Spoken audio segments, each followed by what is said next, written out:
안녕하십니까. 원창문 목사. 이충문 목사입니다.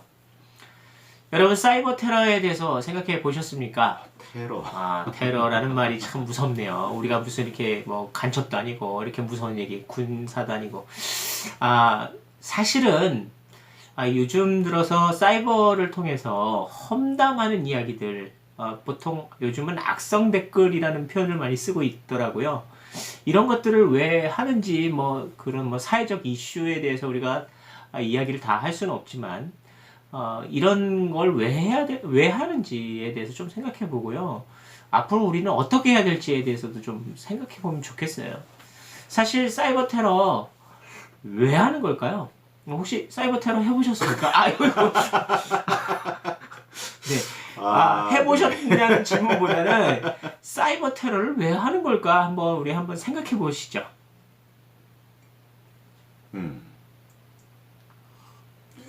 예. 우선 교회에서 수련회를 가서 프로그램들을 할 때 그런 걸 해본 적이 있어요. 옆에 있는 사람에게 해줄 좋은 말이 있느냐, 그걸 한번 리스트로 써보는 겁니다. 무슨 좋은 말을 해줄까, 무슨 칭찬을 해줄까. 근데 의외로 별로 안 나옵니다. 쉽지가 않아요. 10개 이상 쓰기가 쉽지가 않습니다. 그런데 상대방에 대한 단점을 드러내라든가, 충고해주고 싶은 말을 한번 해보라. 그러면, 굉장히 많이 쓸 수 있습니다. 굉장히 많이 쓸 수 있어요. 그만큼 우리는 좋은 말보다는 부정적인 말에 더 잘 길들여져 있는 것 같아요. 더 쉽게 하는 것 같고. 그게 기본적인 성향이지 않을까. 기본적인 성향이라 그러면 고칠 수 없으니까 그냥 놔둬야 된다, 이런 식으로 갈 수도 있을 것 같아서 좀 두렵기는 한데, 기본적인 성향이더라도 그런 말들로 누군가가 상처받고 누군가가 힘들어한다면 그건 결코 긍정적인 효과가 있는 좋은 말은 아니라 생각이 됩니다. 심지어 그로 말미암아 누군가가 상처를 받고 우울증에 빠져 있다가 극단적인 선택을 하게 된다면 그것보다 더 심각한 일은 없겠죠, 어떻게 보면. 그러니까 좋은 말보다는 악한 말, 좀 부정적인 말을 하는 것이 더 쉬울지는 몰라도 일부러라도 좋은 말을 하려고 힘써야 되지 않을까. 그래야 상대방에게 좋은 영향력을 끼치고 또 상대방이 더 좋은 삶을 살 수 있게 되지 않을까 싶습니다. 흔히들 왕따라고 하죠. 왕따를 시키는 경우들 보면 나는 왕따를 당하지 않을 거라는 그런 생각 아래 왕따를 누군가를 시키는 경우가 상당히 많다고들 해요. 나는 피해자일 수가 없다, 피해자일 리가 없다. 그렇기 때문에 흔히들 누군가를 피해자를 삼는다고 이렇게 이야기를 하는데, 그럴 수도 있기는 하겠지만 내가 당한다면 얼마나 아플까, 얼마나 힘들까, 이 부분에 대해서도 좀 생각을 해본다면 험한 말을 쉽게 하는 건 좀 자제할 필요가 있지 않을까 생각이 듭니다. 현대사회가 경쟁사회다라는 말을 많이 들어보셨잖아요. 사실 이제 우리나라 사람들이 많이 하는 실수 중에 하나가, 경쟁을 하다 보니 상대방보다 내가 좋다라고 경쟁을 해야 되는데, 보통은 나보다 저 사람이 못하다, 이걸 이야기하는 게 더 쉬운 모양이에요. 그래서 그러다 보니 이제 다른 사람들에 대한 험담이 좀 더 전문화된 것 같아 보여요.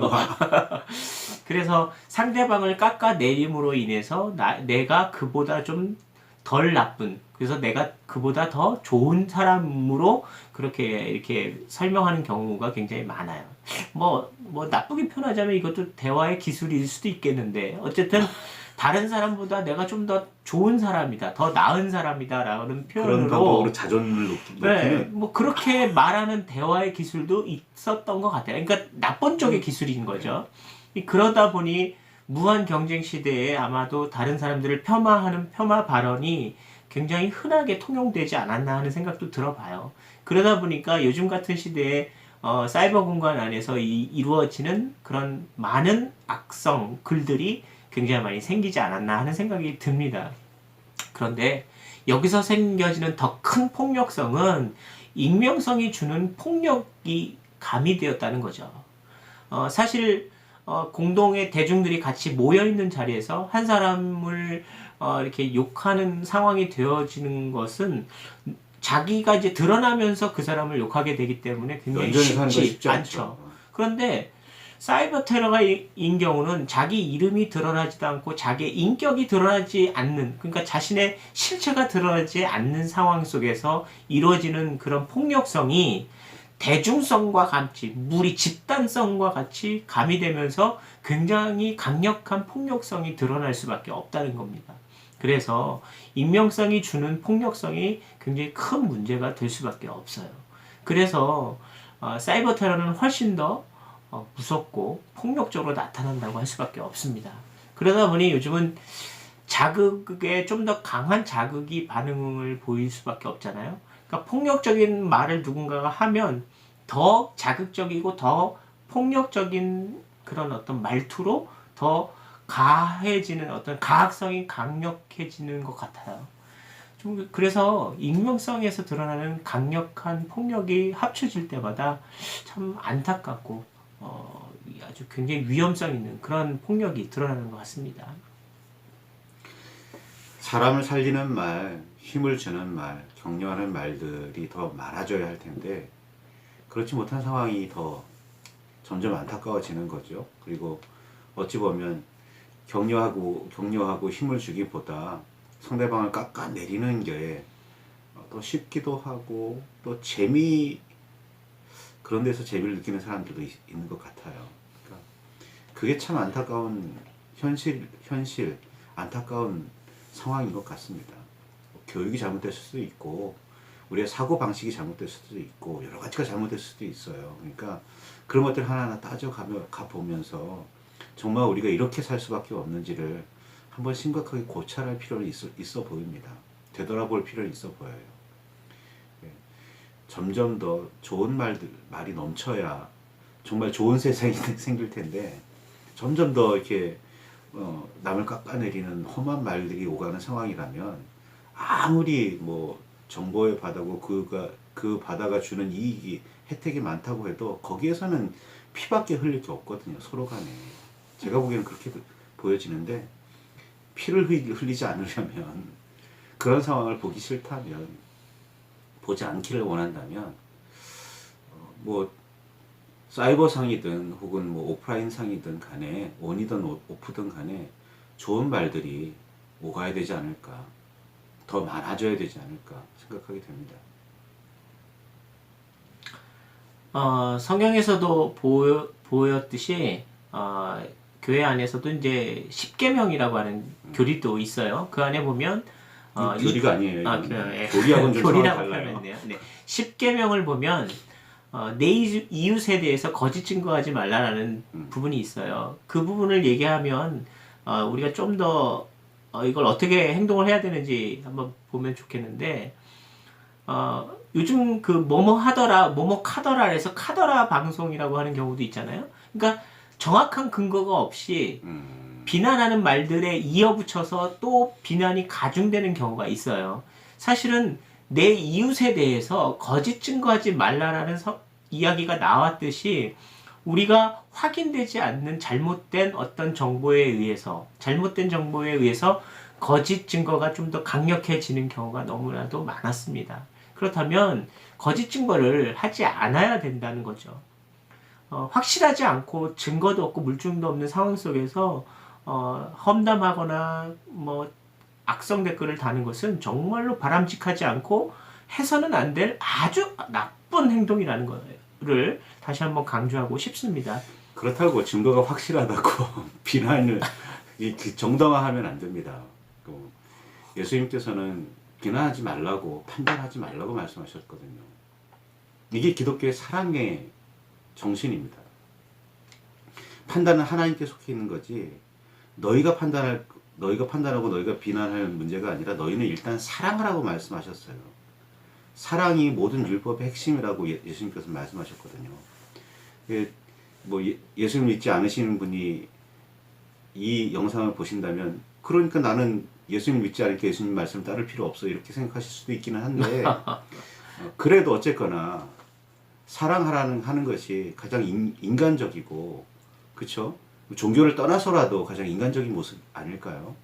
비난하고 누군가를 죽이고 누군가를 이렇게 괴롭게 하는 건 제가 보기에는 비인간적이지 그걸 인간적이라고 볼 수는 없을 것 같습니다. 그 성경에 이 이야기 나오는 거 기억해 보세요. 그 가늠한 여자를 사람들이 무리들이 끌고 와서 예수님 앞에 이 여자를 어떻게 해야 합니까? 라고 무리들이 끌고 왔던 사건 말이에요. 그 사건 속에서 율법에는 어떻게 되어 있느냐라고 예수님이 물었을 때 무리들은 가늠한 여자는 돌로 쳐 죽여라 뭐 이랬다는 거죠. 물론 율법에 그렇게 정해져 있고 사람들도 그것을 확신하고 간음이 죄라는 거 다 알고 있었어요. 그랬는데 예수님은 도대체 어떻게 할까라는 걸 궁금해했다는 거죠. 예수님께 데리고 왔을 때 그러면 정말 율법대로 너희들이 그 가늠한 여인을 정말로 돌로 죄 없는 사람이 돌로 쳐라 라고 예수님 말씀하셨단 말이에요. 아무도 그 사람을 그 여인을 가늠한 여인 죄가 확실한데도 불구하고 그 여인에게 돌을 던질 수 있는 사람이 없었다는 거죠. 근데 예수님이 그 여인에게 했던 말은 다시는 이와 같은 잘못을 하지 말아라 라고 얘기합니다. 그럼 결국엔 예수님께서 말씀하여 주신 것은 목사님 금방 얘기하셨잖아요. 사랑을 말해주고 있어요. 잘못한 것에 대해서 정죄하지 말라. 이것보다는 일단 간음해서 죄를 진 건 맞다. 죄를 진 건 확실하다는 거예요. 죄라는 것은 인정했어요. 하지만 죄에 대해서 사람들이 돌로 평가하지 말자. 일단 그렇게 했어요. 그리고 예수님이 또 한 가지 중요한 단서를 달았어요. 다시는 이와 같은 잘못을 저지르지 말라라고 했단 말이죠. 무조건 다 용서해주라는, 덮어주라는 의미는 아니에요. 잘못한 것에 대해서 잘못은 깨닫게 한 거죠. 이것은 잘못이니 다시는 저지르지 말아라 라고 얘기를 해줘요. 그러나 대중들은 그 여인에 대해서, 가늠한 여인에 대해서 용서해주는 거예요.